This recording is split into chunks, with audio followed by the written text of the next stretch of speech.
Hey guys, it's Risen here. We're profiling my Chaos Dragon deck profile for the February 2018 format. Um, this is a deck that I just actually recently found not too long ago. I thought I had lost it. I let one of my friends borrow it to get into the game. He couldn't find it. He ended up finding it again and giving it back to me to play because I loved this deck. This was the first actual competitive deck I played. When I went to my very first tournament, I was playing some like Warrior Synchro deck. I'm not really sure what it was, just a mix of a lot of cards I liked. It was my first tournament, so expect it was a experience. But I had a lot of fun, learned a lot, and I picked up this deck even though I didn't have all the extra deck because I just knew I wanted to play it.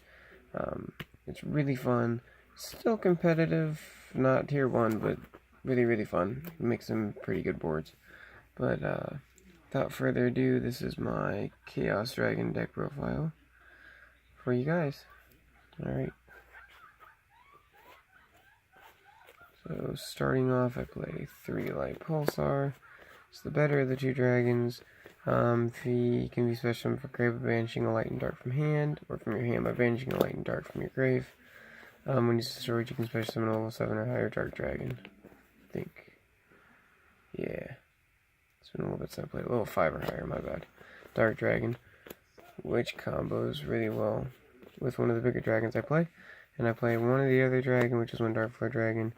I can send Dragon type monster from my hand and one from my deck to the graveyard with him. So what's really cool is if you send a Light Pulsar and an Eclipse Wyvern to play him, and then you banish that Eclipse Wyvern off his effect, because then you can banish a card in your player's graveyard when you do that.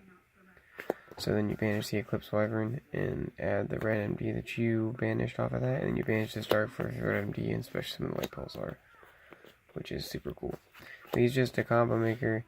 He helps you make really big boards, and he can banish stuff from your player's graveyard, which is cool against some decks. And the big monster, one Red Eyes Dark and Metal Dragon. You can special summon this by banishing a dragon, and you can special summon a dragon from a hand or grave. So the combo is special summon Light Pulsar with him on the board. So when if he dies, you can just bring back Red MD, and then if Red MD dies, once he dies, he special summons level 7 or higher Dark Dragon from grave. Level 5 or higher, my bad, sorry. So, then what happens is you bring him back, and next turn he'll bring back the Light Pulsar. So it's like a loop. Not as good as it once was, but still really cool. And then my last target, one of my last big dragons, one Dark Arm Dragon, because you have a lot of graveyard manipulation with the Chaos Engine. So he's really cool. And then I play one Eclipse Wyvern. If he gets into grave, you banish him one level 7 or 8 dragon type monster from your deck, light or dark. And then when he gets banished from the grave, you get to add it to hand. So usually you'll grab one of these two, usually Red MD, but sometimes Dark Arm, depending what your graveyard looks like. And then banish it with these guys to bring them out. Just cool. Helps so you don't mill them. That's it for the Chaos Dragon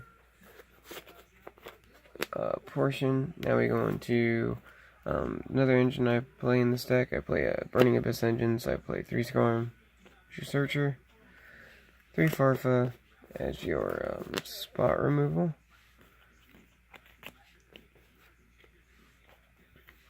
my 1/1 Graph special summon from deck, 1 Seared special summon from grave. You can roll one of these, sadly, but it's still cool. 1 Barber to get that extra 900, and it's like a cowboy if you need to do a little bit more damage. Just burn him for game. 1 Calcab to bounce Floodgates, so you can go for game, or just bounce back row, so you know you're safe to go off. 1 Elite to negate effects. 1 Libic special summon from hand. He's really just another name. Same mainly with this guy Rubik, but he can also help you bring out Virgil, which is not too bad. And then I play 1 Tour Guide, search out the Scarm, and get basically a free Dante. But this engine just helps you get Darks in grave. It helps you have a milling engine, because I don't want Light Sworns in this build. I think they're a bit slow. But with this you can play Dante and just start milling stuff, which is really cool. And it's pretty strong. With that Burning Abyss Link monster coming out too, it'd be really cool, but I don't have it yet. 2 Crave Bandit, just another thing to mill, because I do run some power spells and traps in here, so this can help you get to him, and it mills 5, puts a dark in your grave. Super cool. And it's a 3 if you do special and bring Abyss off Lipic and then want a normal summon. You can overlay. I play a small synchro engine in this, which is I play 3 Mally, and then I do play 3 Plague Spreader because of the Light Pulsar 2, which is why I play 3, not 2. Because I like synchro summoning this deck a lot. It's something I liked about this, but if he gets sent to grave by being milled, he puts a dark in the grave and you can banish him to special one from deck. Then a Plague Spreader's in, he's a dark as well, and you can put a card on top of your deck, special summon him. So these two together like a free 8. Banish special summon from deck, and then special summon for grave with effect and sync. And this plus a Light Pulsar is also an 8, so... You can also overlay your Mallies and Light Pulsars too for rank 6s, which is really cool. So it's synergy there. Play 1 Electromagnetic Turtle, just to make sure that I don't get OTK'd, because this deck does not run very much back row, and it puts another light. And then my 1 hand trap is 1 Cores. Can't afford Ash Blossoms, don't really want to put the money into Ghost Ogres, but I do have this. Old, but still reliable. Even if they attack like 4,000, so I shouldn't play 4,000 token, crash it, so 27. Really cool. He's a dark. That's it for all my monsters. Alright, on to my spells. I play 2 Galaxy Cyclone for back row and Floodgates, because you can banish it from grave, so if it gets milled, you can banish it to pop a faceless spell or trap. Which is cool, because defense your macros suck to have to go against in this deck. 1 Upstart, just play a 39 card deck. And this deck is pretty aggressive, so giving them the extra 1,000 doesn't matter.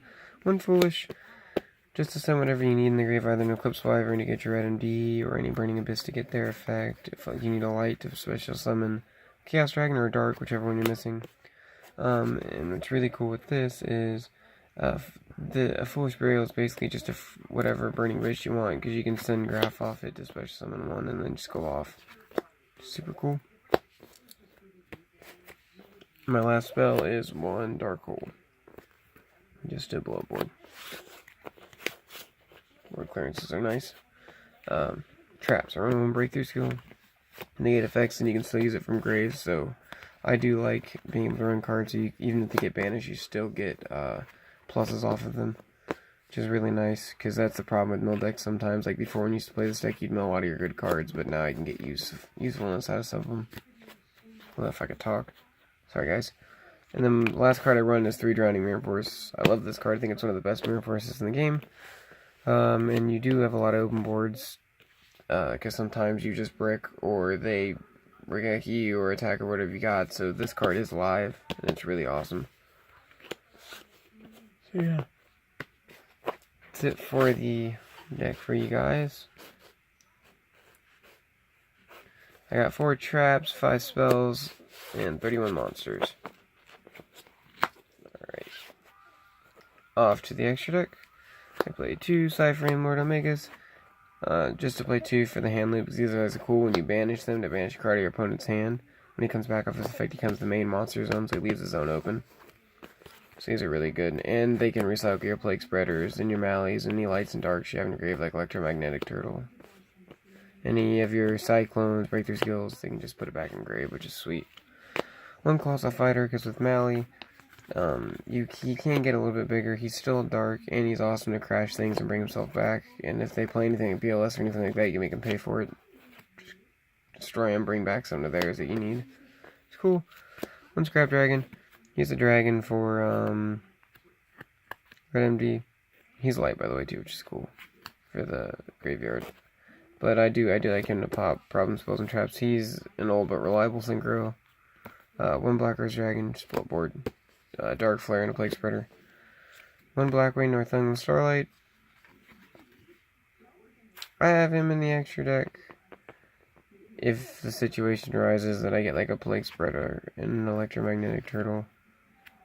Probably won't happen, but he's in there and he's in dark.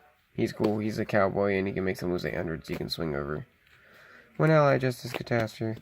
If you get a Burning Abyss off a Libic, and then a Plague Spreader, and a Crave Bandit, he's a dark, and you can just swing over whatever you want. I got 1 Virgil, shuffle things into the deck. With Rubik, and then for Exceeds, I have 3 Dante. Just to get your mills off, and he's a light, which is cool. 1 Beatrice, because you can only run 1 sadly, but the 1's still really good. And the 1 Pilgrim off the Beatrice. Just so you have something big to go into, can't be targeted. And the last one I run is one Constellar Ptolemy M7. Just as another rank 6. So, and what's cool about this deck, even if you can't go into Dante, you can just overlay Light Pulsar on a Valley for Beatrice and keep going off of that. And the M7 just to bounce stuff. I think that's 14 cards. Let me check for you guys.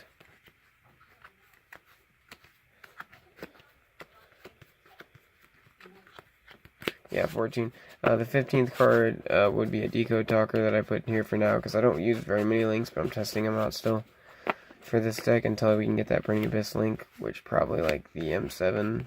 Well, probably honestly the Catastor and the Nothing will come out for, and I'd leave everything else. But yeah, Decode Talker. But usually you don't need it, because like I said, even cool with Colossal Fighter, when he brings himself back from his effect after he's destroyed, he comes in your main monster zone. So the majority of your synchros don't even affect your extra deck zone, which is awesome. But yeah. Alright guys, well, that's it for my Chaos Dragon deck profile. Hope you guys enjoyed. Like, comment, and subscribe. Give me any suggestions of how you guys play the deck. Like I said, one of my most favorite decks. So I'd like any kind of feedback you guys can give me. Alright, well this is Risen, signing out. I'll see you guys.